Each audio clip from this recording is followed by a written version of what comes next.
Alam nyo ba, na-realize namin na mag-asawa na kapag nag-manifest ka, one day matutupad yun? Dito sa video na to, isa na naman sa minanifest namin ang natupad. Simula nga nung naghanap kami ng bahay, wala na nga kaming tigil sa kakahanap ng furniture. Hanggang isang araw na padaan sa feeds ni Daddy Binatong sa Sir Red Tan. Anyway, bago nga pala kami pumunta kala Sir Red Tan, dumaan na muna kami dito sa May Carayons. Ang tagal ko na kasing hindi nakakakain ng pastries nila and gusto ko rin tong ipatikim kay Mommy Lovely Bakes. Nakakatuwa nga ito si Erkia nung nakita niya, sabi niya sa akin, one only lang daw, kaya binigyan ko na. Tapos habang nagbabiyahe nga pala kami, nakita ko tong mga street foods. Sa mga oras nga na yan, hindi pa kami nakakapag-lunch, kaya sabi ko kay Daddy Bin, bilhan niya ako ng kwek-kwek at fried isaw. Tapos sa mama naman, binilhan niya ng lumpiang gulay. And in fairness naman dito sa asawa ko ha, kahit maski tirik na tirik ang araw, pinagbigyan niya tong cravings ko. And time check, magto 2:30 PM na nga pala sa mga oras na yan at papunta na nga kami dito sa warehouse ni Sir Red Tan. Alam nyo ba, sa sobrang busy talaga nito sa Sir Red Tan, nahirapan talaga kami magpa-schedule sa kanya. And imagine ha, napaka-small world kasi nga ito si Mommy Lovely Bakes,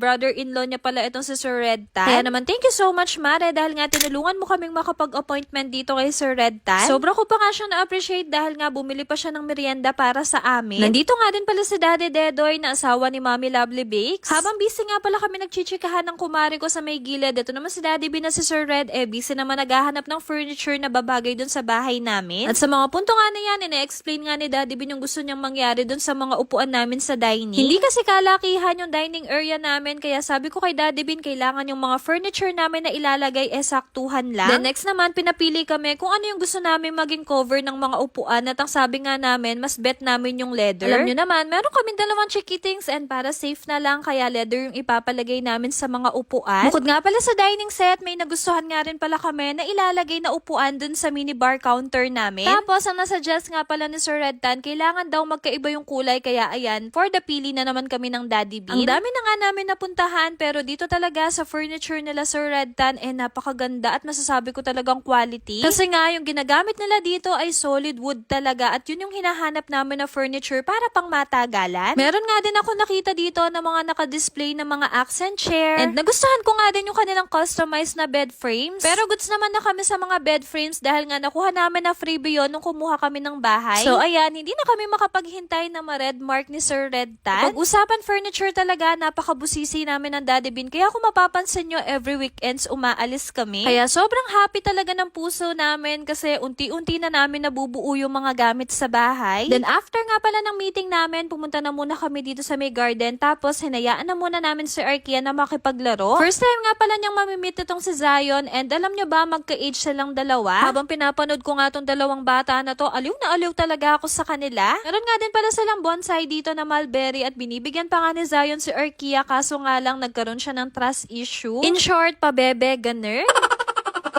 Pero ito talaga yung dahilan kung bakit ayaw kunin ni Arkia yung mulberry. Sabi kasi ni Zion, sour daw. Ito pa naman si Arkia, ayaw niya ng maaasim. Hindi na nga rin kami nagtagal at nagpaalam na nga kami, at first time nga palang nakita ni Mare itong kanyang inaanak.